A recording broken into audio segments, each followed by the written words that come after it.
ఆ సబ్బు మీద ఉన్న కవర్ తీసేసి ఆ సబ్బుని ఏం చేయాలంటే బట్టలకు పెట్టాలి, తర్వాత ఉతకాలి. అదేవిధంగా ఒంటి మీద ఉన్న మురికి పోవాలంటే ఒంటి మీద ఏం చేయాలి, నీళ్లు పోసుకొని సబ్బు రుద్దాలి. రుద్ది ఎప్పుడైతే స్నానం చేస్తావో అప్పుడు ఉన్న మురికి పోతుంది. అదబోతుంది ప్రియమైన వలన. సబ్బుని వాస్తవమే కంపెనీ వాడు తయారు చేశాడు. పైసలు ఉన్నాయని నువ్వు తీసుకొచ్చి ఇంట్లో పెట్టుకున్నావు. ఇంట్లో పెట్టుకున్నంత మాత్రాన మురికే పోదు. నువ్వు పవిత్రంగా మార్చబడ్డావు, నీలో ఉన్న మురికి పోదు. ఎప్పుడు మురికి పోతుంది అంటే అది ఉతికితే ఆ తర్వాత ఏమండి సబ్బు నీకు అప్లై చేసుకుంటే అప్పుడు పోతుంది. యేసు ప్రభు 2025 సంవత్సరాల క్రితం ఈ లోకానికి వచ్చింది వాస్తవమే. ఆయన మరణించింది వాస్తవమే, పాతి పెట్టబడింది వాస్తవమే, తిరిగి లేచింది వాస్తవమే, సజీవుడిగా సంచరిస్తున్నది వాస్తవమే, మరలా తిరిగి రాబోతున్నది కూడా వాస్తవమే, కాదనట్లే. అప్పటి నుంచి సేవ చేస్తున్నది కూడా వాస్తవమే, యేసుక్రీస్తును ప్రకటిస్తున్నది కూడా వాస్తవమే, కాదన్నంలే. అయితే యేసు ప్రభుని నువ్వు ఎలా అంగీకరిస్తున్నావు? యేసు ప్రభు రక్తాన్ని కార్చాడు వాస్తవమే. ఈ రక్తము ద్వారా నేను నా పాపాలు ఒప్పుకుంటే ఆయన రక్తం నా మీద ప్రోక్షించి నన్ను శుద్ధీకరిస్తాడు, నన్ను పవిత్రంగా మారుస్తాడు, నీతిమంతుడిగా తీర్చిదిద్దుతాడు అనేది నువ్వు ఎరగకపోతే ఎంతకాలం మందిరానికి వచ్చి ఎంతకాలం వాక్యం విని ఎన్ని మీటింగ్లకు పోయి వాక్యం అంటే ఏం ప్రయోజనం? అర్థమవుతుందా? ఇప్పుడు మీటింగ్లకు పోయా ఏం ప్రయోజనం? ఆదివారం వస్తున్నా ఏం ప్రయోజనం? నువ్వేం చేయాలి? వాక్యం విన్నప్పుడు ఆ వాక్యాన్ని ఏం చేసుకోవాలి? నీ వ్యక్తిగత జీవితంలో నువ్వు అంగీకరించాలి. ప్రభువు నాతో మాట్లాడాడు, నా వ్యక్తిగత జీవితం సరి చేసుకోవాలని నీ ఆలోచనలు మార్చుకోవాలి, తలంపులు మార్చుకోవాలి, బుద్ధులు మార్చుకోవాలి, స్వభావాలు మార్చుకోవాలి, నీ నడవడికి మార్చుకోవాలి. ఏమంటే రక్షణార్థమైన మారు మనస్సు నువ్వు పొందాలి. మారు మనసు పొందడం అందరూ పొందుతారు. నన్ను తప్పైపోయింది అనట్లేదా? అది బైబిల్ మీరు ప్రకటన గ్రంథం మీరు ఇంటికి వెళ్ళిన తర్వాత చదువుకోండి. ఒక్కొక్క సంఘానికి వాళ్ళు ఎవరు మారు మనసు పొందిన వాళ్ళే, మారు మనసు పొంది వాక్యాన్ని అంగీకరించి నడిపించబడుతున్న వాళ్ళే. వాళ్ళకే మరలా చెప్పిన మాట ఏంటంటే మారు మనసు పొందు అని. అదే కారణం ఏంటి? మందిరానికి వస్తున్నారు, వాక్యం వింటూ ఉన్నారు, మంచిదే కాదనట్లే. ఇప్పుడు విరివిగా వాక్యం వింటున్నారు. ఏదే యూట్యూబ్లో వాక్యం వస్తుంది, తర్వాత టీవీలో వాక్యం వస్తుంది, మంచిదే కాదు. ఎప్పుడు నీ వ్యక్తిగత జీవితంలో ఆ వాక్యాన్ని నువ్వు అంగీకరించేది ఎప్పుడు? నువ్వు అంగీకరించుకున్నా ఎంతకాలం వింటూ ఉంటే ఏం ప్రయోజనం? నువ్వు శుద్ధీకరించబడవు కదా, నువ్వు పవిత్రుడిగా మారవు కదా, నువ్వు పరిశుద్ధునిగా తీర్చిదిద్దబడవు కదా. యేసు ప్రభు వచ్చింది వాస్తవమే, రక్తాన్ని కాల్చింది వాస్తవమే, కాదనట్లే. నీకు అప్లై చేసుకునేది ఎప్పుడు? ఎప్పుడైతే నువ్వు దేవుని వాక్యాన్ని ఉన్నది ఉన్నట్లుగా అంగీకరిస్తావు. చూడండి అన్నమాట, తెస్సలోనిక మొదటి పత్రిక 2వ అధ్యాయం 13వ వచనం. ఆ హేతువు చేతను మీరు దేవుని గూర్చిన వర్తమాన వాక్యము మా వలన అంగీకరించినప్పుడు అది మనుష్యుల వాక్యమని ఎంచక అది నిజముగా ఉన్నట్టు దేవుని వాక్యమని దానిని అంగీకరించితిరి గనుక మేమును మానక దేవునికి కృతజ్ఞతాస్తుతులు చెల్లించుచున్నాము. ఆ వాక్యమే విశ్వాసులైన మీలో ఏం చేస్తుందంట? కార్యసిద్ధి కలుగు చేసేది ఎప్పుడు? మందిరానికి వచ్చిపోతే కాదు, వాక్యం వింటే కాదు, యూట్యూబ్లో పెట్టుకొని ఏమంటే రెయ్యింబొగులు విన్నా కూడా ఏమీ కాదు. ఆ వాక్యం చెప్పండి నిజమని నువ్వు అంగీకరిస్తే ఆ వాక్యం నీలో కార్యసిద్ధి కలుగజేయును గాక. హల్లెలూయా, హల్లెలూయా. ప్రభువు నాతో మాట్లాడాడు, నేను మారు మనసును పొందాలి. ప్రభువు నాతో మాట్లాడు, నా బుద్ధిని మార్చుకోవాలి. ప్రభువు నాతో మాట్లాడు, స్వభావాన్ని మార్చుకోవాలి అని ఎంతకైతే నువ్వు పరితపిస్తూ ఉంటావో, పశ్చాత్తాపడుతూ ఉంటావో, ఎంతకైతే ఏమంటే నిన్ను నువ్వు ప్రభువుకి అప్పగించుకుంటూ ఉంటావో, ప్రభువుకి దగ్గర అవుతూ ఉంటావో, అంతగా ఆ వాక్యం ఏమవుతుందంటే నీలో కార్యసిద్ధి కలుగ చేయును గాక. హల్లెలూయా. దాన్ని నీ జీవితంలో గుర్తెరగలగాలి ప్రియమైన వాళ్ళారా. ఆ మాట చూడండి, మా వలన వినిన వాక్యము అది మనుష్యుల యోచన ప్రకారమైనది కాక. ఆ మాట చూడక, దేవుని గూర్చిన వర్తమాన వాక్యం మా వలన అంగీకరించినప్పుడు మనుష్యుల వాక్యమని ఎంచక, మనుష్యుల వాక్యమని ఎంచక. ఎప్పుడైతే ఎంచకుండా అది నిజముగా దేవుని మాట, దేవుని వాక్యం, దేవుని వర్తమానం అని ఎప్పుడైతే నువ్వు అంగీకరిస్తావో అప్పుడు ఆ వాక్యం నీళ్ళేం చేస్తుంది? కార్యసిద్ధి కలుగు చేయును గాక. హల్లెలూయా. మొన్న అనంతవరంలో సభలు జరిగాయి. మొదటి రోజు కూటమి అయిపోయింది. రెండో రోజు కూటమి కూడా అయిపోయింది. దేవుడు బాగానే జరిగించాడు. వర్షం వచ్చినా సరే దేవుడు ఆశీర్వాదకరంగా జరిగించాడు. జరుగుద్దా లేదు అనుకున్నాను. రెండో రోజు దేవుడు వాతావరణం మార్చి జరిగించాడు. ఆ తర్వాత మొన్న వారంలో అన్న వచ్చి ప్రార్థన చేసి పోండానంటే వెళితే వాళ్ళందరూ, ఆ ఊరోళ్ళందరూ, వచ్చిన వాళ్ళందరూ అంట, మా గురించి అన్నకేమన్నా చెప్పావా? ఏంటి చెప్పండి, మా గురించి ఏమైనా అన్నకి చెప్పావా? ఏంటి ఆయన మా ఇంట్లో జరిగిందంతా చెప్పాడు. రాత్రి మేము మాట్లాడుకున్న మాటలన్నీ మళ్ళీ చెప్పాడేంటి ఈరోజు? ఆ మాటలన్నీ ఆయనకేటి తెలుసు? మీరేమన్నా చెప్పారా అడుగుతున్నారంట. అర్థమవుతుందా? కొంచెం ఆలోచన చేసుకోండి. మీరెప్పుడు నాకు చెప్పారా? ఏ రోజైనా చెప్పారా? నేను అడుగుతున్నారు, చెప్పారా? ఏ రోజైనా చెప్పారా? నేను ఒకవేళ మీ ఇంటికి ఇష్టికి వచ్చినా కూడా చెప్పండి అమ్మా అంట, మీ సమస్య ఏదైనా చెప్తే 2 నిమిషాలు 3 నిమిషాలు అవుతాయి, ఇంకా మహా అంటే 10 నిమిషాలు ఎక్కువ నేను కూర్చోవడం. మీ సమస్యలు ఏదైనా చెప్తే వచ్చి ప్రార్థన చేసి కాము కూర్చేస్తా, అంతే కదా? అవునా కదా? ఏ రోజైనా చెప్పారా మీరు? ఏ రోజు చెప్పలా.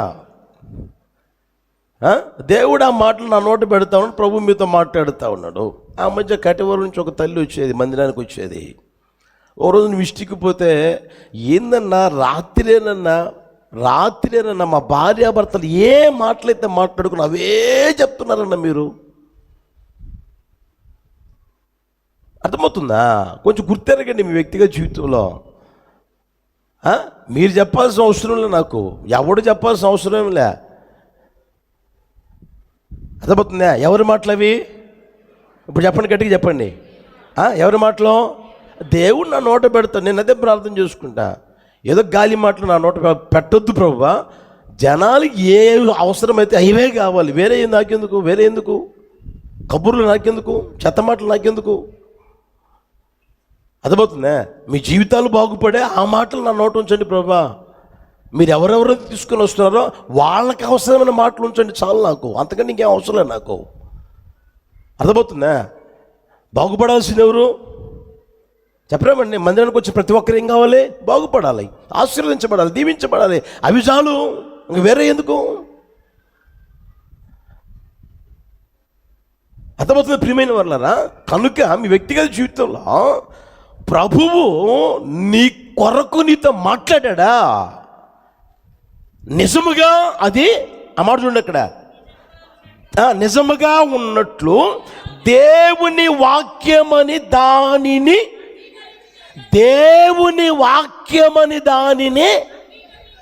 నువ్వు అంగీకరించాలి. దేవుని వాక్యమని అది అంగీకరించాలి. నేను హెచ్చరించిన, గద్దించిన, బుద్ధి చెప్పిన, ఏమంటే దేవుడు నిన్ను ఉజ్జీవపరిచిన, దేవుడిని వ్యక్తిగత జీవితంలో ఏమంటే నువ్వు బలహీనుడిగా మారిపోయావా, నిన్ను బలపరుస్తూ ఉన్నా, సమస్యలను వెళ్ళలో నిన్ను పైకి లేవనెత్తాలు కోరుకుని ఆయన మాట్లాడే మాటలు ఏమంటే దేవుని వాక్యము నువ్వు నిజముగా అంగీకరిస్తే అదేమవుతుందంట?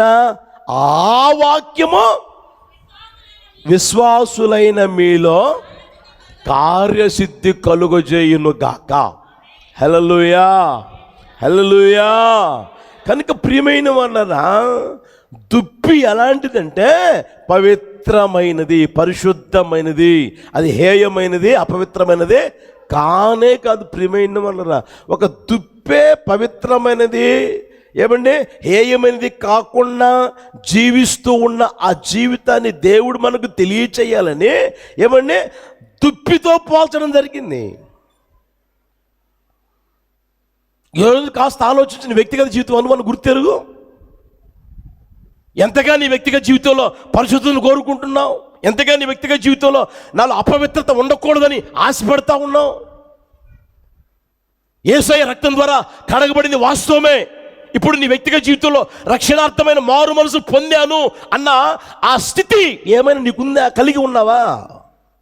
రక్షణార్థమైన మారు మనసు నేను పొంది ఉన్నాను, నా ప్రభు ఇప్పుడు వచ్చినా సరే ఆయన రక్షణ నాకు కలుగుతుంది అన్న ఆ ధైర్యం నీకు ఉండగలుగుతుందా? ఎప్పుడంటే అది కార్యసిద్ధి కలుగు చేసేది ఇది దేవుని వాక్యం, ఇది దేవుని వాక్యం. దేవుడు నాతో మాట్లాడిన మాట, ఇది దేవుడు నాతో మాట్లాడాడు అని నువ్వు సరి చేసుకుంటూ వెళ్తూ ఉంటే రక్షణార్థమైన మారు మనసు నా యేసయ్య కలుగు చేయును గాక. హల్లెలూయా, హల్లెలూయా. యేసయ్య రక్తం కార్చారు వాస్తవమే. ఆ రక్తం చేత నువ్వేం చేయాలంటే కడగబడాలి. ఆ రక్తం నిన్ను కడగాలి. ఎప్పుడైతే కడగబడుతూ ఉన్న ఆ స్వభావం ఉంటుందో నీలో ఉన్న చిన్న తప్పు కూడా ఆ తప్పుగా కనిపిస్తుంది. సర్దుకుపోతా ఉండవు. ఎప్పుడు సర్దుకుపో ప్రియమైన వారు. ఇది కూడా తప్పేనా? తప్పే. ఇది కూడా పాపమే అని అనిపిస్తుంది, నీకు అనిపిస్తుంది. ఏది నువ్వు సరి చేసుకుంటూ వెళ్తూ ఉన్నప్పుడు నువ్వు సర్దుకుంటా పోతా ఉన్నావు అనుకో, ఇదేముందులే అంటే ఎంత దుర్మార్గమైన పని చేసినా కూడా ఏమి మనసులో చలనమే ఉండదు, జీవితంలో మార్పు ఏముండదు. ఎంత దుర్మార్గమైన పని చేసినా అదేముంది, మామూలే, అందరు చేస్తున్నారుగా, తప్పేముంది, నేను కూడా చేసి అంతేగా అన్న ఆ ఫీలింగ్ వస్తుంది. నిన్ను ఎంతగా అనువనున్న పరిశుద్ధపరుచుకుంటూ ఉంటావో అప్పుడు చిన్నది కూడా ఈ తప్పే అన్నట్లుగా నీకు అనిపిస్తుంది ప్రియమైన వాళ్ళ. ఎందుకంటే దేవుని వాక్యం అంత స్పష్టమైంది, బైబిల్లో ఉంది కదా. ఆయన చూపు ఎలాంటిదంట చెప్పండి, ఆయన చూపు ఎలాంటిదంట చూడండి ఆ మాట.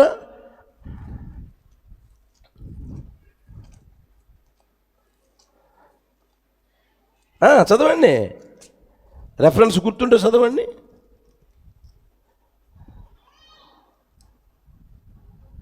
హబక్కూకు పుస్తకం 1వ అధ్యాయం 13వ వచనం చూడండి. నీ కనుదృష్టి దుష్టత్వము చూడలేనంత నిష్కళంకమైనది కదా. నీ కనుదృష్టి, దేవుని కనుదృష్టి అని ప్రియమైన వాళ్ళరా, దుష్టత్వము చూడలేనంత నిష్కళంకమైనదంట. చిన్నది కూడా దుష్టత్వం అనేది నీలో ఉండకుండా నువ్వు చూసుకుంటా ఉంటావు ప్రియమైన వాళ్ళ.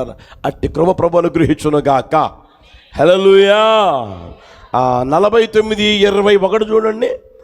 ఆదికాండం 49:21. ఆదికాండం 49:21. నఫ్తాలి విడువబడిన, గట్టిగా చెప్పండి, అందరూ చెప్పండి, నఫ్తాలి విడువబడిన లేటి. చాలు. నఫ్తాలి ఎవరు అంటే విడువబడిన లేటి అంటే అర్థం ఏంటి? కట్టబడి లేడు, కట్లు విప్పబడి ఉన్నాడు, బానిస బ్రతకడంలే, విడిపించబడి ఉన్నాడు. దాసుడిగా లేడు, విడిపించబడిన జీవితం ఉంది. అర్థమవుతుందా? ఏ విషయంలో కూడా బానిస బ్రతకడంలే. ఈరోజు చూడండి, ఒక అలవాటుకి బానిస అయిపోతారు, ఒక సాంప్రదాయానికి బానిస అయిపోతారు, ఒక మనిషికి బానిస అయిపోతారు. అర్థమవుతుందా? దేనికో దానికి బానిస బ్రతకుడు ప్రియమైన వాళ్ళ. ఆ దుప్పి ఎలాంటిది అంటే పవిత్రమైనది. విడువబడిన లేడి. అది ఎప్పుడు విడువబడే ఉంటుంది, స్వేచ్ఛగా స్వతంత్రంగా జీవిస్తూనే ఉంటుంది ప్రియమైన వాళ్ళ. అట్టి కృప ప్రభువును అనుగ్రహించును గాక. ఒకవేళ మీ వ్యక్తిగత జీవితంలో దేనికైనా బానిసలుగా మారితే, అలవాటుగా బానిసలుగా మారితే, యేసు నామమున విడుదల కలుగును గాక. నా యేసయ్య విడిపించును గాక. నిశ్చయముగా ఒక్కొక్కరిని విడిపించును గాక. హల్లెలూయా. సాతానుగాడి కట్లు యేసు నామములో తెగిపోవును గాక. యేసు నామములో నిర్మూలమైపోవును గాక. సాతానుగాడి చేతిలోంచి మీరు విడిపించబడుదురు గాక. యేసు నామములో విడుదల కలుగును గాక. దుప్పి ప్రియమైన వాళ్ళరా పరిశుద్ధతను కోరుకుంటుంది, పరిశుద్ధంగా బ్రతుకుతా ఉంటుంది. అర్థమవుతుందా? రెండో మాట చెప్తాను చూడండి, కీర్తనల పుస్తకం 42:1. అందరు చదవండి ఒకసారి. దుప్పి నీటి వాగుల కొరకు ఆశపడున్నట్లు దేవా నీ కొరకు నా ప్రాణము ఆశపడుచున్నది. దుప్పి నీటి వాగుల కొరకు ఆశపడినట్లు దేవా నీ కొరకు నా ప్రాణం ఆశపడుచు ఉన్నది. దుప్పి చూడండి ప్రియమైన వాళ్ళరా, నీళ్ల కోసం ఆశపడుతుంది, నీటి వాగుల కోసం ఆశపడతా ఉంటుంది. అది ఏ రోజైనా సరే, దానికి ఎంత దాహమైనా సరే, ఎంత దప్పికతో బాధపడుతూ ఉన్నప్పటికీ ఈ పక్కలో ఉన్నాయి కదా అవి తాగేద్దాంలే అనుకోదు, పొరపాటు కూడా అనుకోదు. నీటి వాగుల కోసం ఆశపడతా ఉంటుంది. అంత దూరం పోయినా సరే ఏమంటే నీటి వాగులలో తన దాహాన్ని తీర్చుకుంటూ ఉంటుంది. అదేవిధంగా ప్రియమైన అక్కడ రాయబడిన మాట ఏంటంటే, నీ కొరకు నా ప్రాణము ఆశపడుతూ ఉన్నది. హల్లెలూయా. మన వ్యక్తిగత జీవితంలో మనం దేవుడు ఇచ్చిన వాటి మీద ఆశపడతా ఏమండి వాటి మీద మన ప్రాణం ఉండకూడదు, కానీ అవి ఇచ్చిన యేసయ్య కొరకే మన ప్రాణం ఆశపడును గాక, వాటి మీదే మన ఆశ పెంచుకుందుము గాక. హల్లెలూయా. అట్టి కృప ప్రభువు అనుగ్రహించును గాక. ఆ మాట గమనించాలి ప్రియమైన దేవా, నీ కొరకు నా ప్రాణము ఆశపడుచున్నది. నీ కొరకు నా ప్రాణము ఆశపడుచున్నది, నీ కొరకే, నీవిచ్చిన వాటి కొరసం కాదు. ఎందుకు అని అంటే మన దేవుడు ఎవరు అంటే జీవము కలిగిన, అక్కడ రాయబడి జీవము కలిగిన దేవుని అని రాయబడి చూడండి. మన దేవుడు ఎవరు అంటే జీవము గల దేవుడు. ఆ దేవుని కోసం మనం ఆశపడుతూ ఉన్న ఆశ మన వ్యక్తిగత జీవితంలో ఉండగలగాలి. అది ఏ రోజైనా సరే ఏమండి, ఎప్పుడైనా సరే, అది ఏ టైం అయినా సరే, అది ఉదయమా, మధ్యాహ్నమా, సాయంత్రమా, అర్ధరాత్రి, వేకువజామా, ఏ టైంలో అయినా సరే మన వ్యక్తిగత జీవితం యేసయ్య మీద ఆశ పెట్టుకుని నడిపించబడుదుము గాక. హల్లెలూయా. మీరు గమనిస్తే మీ పిల్లలు మీరు గమనించడం కావాలి. చిన్న పిల్లలను చూడండి, ఏదైనా తినుబండారాలు చేతికిచ్చి ఇంట్లోనే ఉండు, ఇప్పుడే వస్తాను అలా పోతావు అనుకో, అలా పోయి నీ పనులు నువ్వు చూసుకుంటా ఉంటావు. ఈలోపు ఆ పిల్ల అయిపోతాయి, తినేది అయిపోతాయి. ఆ తర్వాత ఆ ఇంట్లోంచి అలా బయటకు వస్తుంది. బయటకు వచ్చి ఏడుస్తూ ఉంటుంది, అమ్మ అమ్మ అమ్మ అమ్మ అంటూ. ఏమండి నడవలేక నడుస్తూ దోగాడుతూ అలా వస్తూ ఉంటే ఆ దారిలో వాళ్ళు చూసి, ఏమ్మా ఎందుకు ఏడుస్తున్నావమ్మా, ఇదిగమ్మా ఇదిగో ఇది తినమ్మా వస్తుందమ్మా అని అంటే ఆ పిల్ల మానుకుంటుందా? ఏడుపు మానుకుంటుందా? ఏమంటుంది నోట్లో నుంచి? అమ్మ అమ్మ అమ్మ అమ్మ అమ్మ అమ్మ ఎన్నిసార్లు అంటాను, అమ్మ కావాలి అమ్మ కావాలి అమ్మ కావాలి అంటుంది, కానీ నువ్వు ఇచ్చేవి తీసుకోదు. నువ్వు ఇచ్చేవాడు తీసుకొని తృప్తి పొందదు, నువ్వు ఇచ్చేవాడితో సంతృప్తి పొందదు, నువ్వు ఇచ్చేవాడితో ఆనందం పొందదు. అవి తీసుకొని ఆనందించి సంతోషించదు. ప్రియమైన వాళ్ళరా, అమ్మ కోసమే తహతహలాడుతూ ఉంటుంది తన జీవితం. అర్థమవుతుందా? అదేవిధంగా మన వ్యక్తిగత జీవితంలో యేసయ్య దీవెన ఇవ్వని, ఆశీర్వాదం ఇవ్వని, ఏమని ఘనత ఇవ్వని, హెచ్చింపు ఇవ్వని, ఏమైనా ఇవ్వని, ఇల్లు ఇవ్వని, ఇల్లు స్థలం ఇవ్వని, భార్యను ఇవ్వని, ఏమని పిల్లల్ని ఇవ్వని, ఏమైనా ఇవ్వని, వాటి కోసంగా మన జీవితం తహతహలాడాల్సింది. ఎవరి కోసం? నజరేయుడైన యేసయ్య కోసం. హల్లెలూయా. అందుకని అంటాడు, దేవా నీ కొరకు నా ప్రాణము ఆశపడుచున్నది. ఇంకా అక్కడ చూడండి, జీవము గల దేవుని కొరకు తృష్ణగునుచున్నది.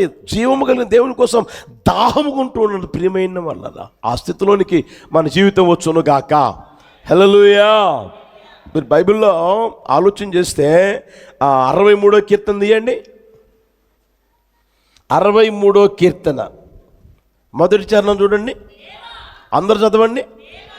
దేవా నా దేవుడవు నీవే, వేకువనే నిన్ను వెదుకుదును, నీ బలమును నీ ప్రభావమును చూడవలనని పరిశుద్ధాలయమందు నేనెంతో ఆశతో నీ తట్టు కనిపెట్టి నీళ్లు లేక ఎండి ఉన్న దేశమందు నా ప్రాణము నీ కొరకు తుష్టగొని ఉన్నది, నీ మీద ఆశ చేత నిన్ను చూడవలనని నా శరీరము. ఆ మాటలు గమనించిన ప్రియమైన వాళ్ళు, శరీరం ఎప్పుడు కృషించిపోతుంది? బైబిల్లో మీరు అమ్నోను అనేవాడిని చూస్తే పక్కన వాడిని అడిగాడు, ఏంట్రా చిక్కిపోతా ఉన్నావు, రోజు రోజుకి కట్ అయిపోతున్నావు ఏంట్రా, ఏమైందిరా నీకు అంటే వాడేదో చెప్పాడులే. అతని శరీరం ఏమైపోతుందో, కృషించిపోతుందో, శరీరము తగ్గిపోతా ఉంది. అర్థమవుతుందా? అది ఈయన శరీరం ఎందుకు కృషించిపోతుందంట? ఆ మాట గమనించండి. అక్కడ నా ప్రాణము తృష్ణగొని ఉన్నది, నీ మీద ఆశ చేత నిన్ను చూడవలనని నా శరీరము కృషించిపోతా ఉంది. అంటే ఎంతగా ఆశ కలిగి ఉన్నాడో, ఎంతగా దాహం కలిగి ఉన్నాడు, ఎంతగా ప్రేమ కలిగి ఉన్నాడో గమనించిన ప్రియమైన వాళ్ళరా, దేవుని మీద. ఒక రాజ్యాన్ని పరిపాలిస్తున్న రాజు ఆయన గారికి రాజ్యం ఇచ్చాడు, భారము బాధ్యతలు ఆయన మీద పెట్టాడు, మోపబడి ఉన్నాయి. ఆయన దగ్గరికి వస్తున్న అనేకులకి ఏమంటే తీర్పు తీర్చాలి, అన్నీ ఉన్నాయి. అయితే ఇవన్నీ కాదు కానీ ఆయనకు అవసరమైంది ప్రియమైన వాళ్ళరా, నీ మీది ఆశ చేత నిన్ను చూడవలనని. హల్లెలూయా. నా శరీరము కృషించిపోతా ఉంది, దానికోసం నేను వేకువనే లేస్తున్నానయ్యా, వేకువని సదిలో ఉంటున్నానయ్యా. హల్లెలూయా. కనుక ప్రియమైన వాళ్ళరా, మన వ్యక్తిగత జీవితంలో దేవుని మీద ఆశ, దేవుని మీద ప్రేమ, దేవుని మీద దాహం అనేది ఉంటే నీ వ్యక్తిగత జీవితంలో నిశ్చయముగా నా దేవుడు తృప్తిపరచునుగాక. హల్లెలూయా, హల్లెలూయా. ఆయన దుప్పి నీటి వాగుల కోసం ఆశపడినట్టుగా మనము దేవుని కొరకు ఆశపడుదుముగాక. మన ఆశ దేవుడై ఉండునుగాక. పాటలు రాయడం, పాటలు పాడడం చాలా ఈజీ. అర్థమవుతుందని మీకు చాలాసార్లు చెప్తాను. పాటలు పాడడం ఈజీ, పాటలు రాయడం ఈజీ. ఇప్పుడు రాగం వచ్చినా తాళం వచ్చినా ఏమీ రాకపోయినా పాడేవాళ్ళు లేరా? యేసన్న గారు చెప్పేవాళ్ళు అనమాట. కొంతమంది ఏమో బాత్రూమ్ సింగర్లు అంట, కొంతమంది ఏమో వంట రూమ్ సింగర్లు అంట, ఇంకొంతమంది ఏమో దారిలో పోతూ ఉన్నప్పుడు పాడుకునే సింగర్లు అంట, ఇంకొంతమంది ఏమో స్టేజీ మీద సింగర్లు, ఇంకొంతమంది ఏమో అక్కడ సింగర్లు. అందరూ సింగర్లే కదా. వచ్చినోడు పాడతారు, రానోడు అంతే కదా. మొత్తం పాట పాడతారు కాదనట్లే. అయితే రాయడం ఈజీ, పాడడం ఈజీ. అయితే ఆ జీవితం అలవరుచుకోవడం గొప్ప సంగతి. అర్థమవుతుందా? ఆ జీవితం అలవరుచుకోవాలి. అక్కడ రాయబడిన మాట చూడండి, నా దేవా నా దేవుడవు నీవే, వేకువనే నిన్ను వెదుకుదును, నీ బలమును నీ ప్రభావమును చూడవలని నేనెంతో ఆశతో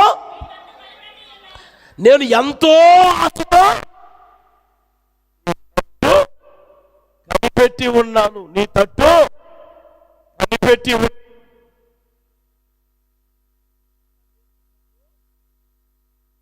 ప్రాణము నీ కొరకు తుష్టగొని ఉన్నది. యేసయ్యకి మహిమ కలుగును గాక. హల్లెలూయా. నీ వ్యక్తిగత జీవితంలో ప్రియమైన వలన నీ పనులు అనేవి కొన్ని ఉంటాయి, నీ పనులు సొంత పనులు అనేవి కొన్ని ఉంటాయి. అర్థమవుతుందా? వాటన్నిటికంటే ముందు నువ్వు ఎవరిని వెతకాలంటే నా యేసయ్యని వెతుకుదువు గాక. హల్లెలూయా.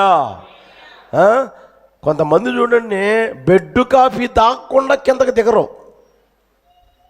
అమ్మగారికి అయ్యగారికి బెడ్ కాఫీ రావాలి, ముందు అర్జెంటుగా రావాలి. లేకపోతే టీ తీసుకొచ్చి ట్రే ఇక్కడ పెట్టాలన్నమాట. అది తాగి కానీ దిగరు. అర్థమవుతుంది? ఇంకొంతమంది ఉంటారు పేపర్ చూడని దిగరు అనమాట. లేయడం ఆలస్యం. మొట్టమొదటి ఏం కావాలి? న్యూస్ పేపర్ కావాలి. లోకంలో చెత్త చెదరం అంతా తెలుసుకోవాలి. అక్కడేం జరిగింది, ఇక్కడేం జరిగింది, ఎక్కడేం జరిగింది మొత్తం తెలుసుకోవాలి.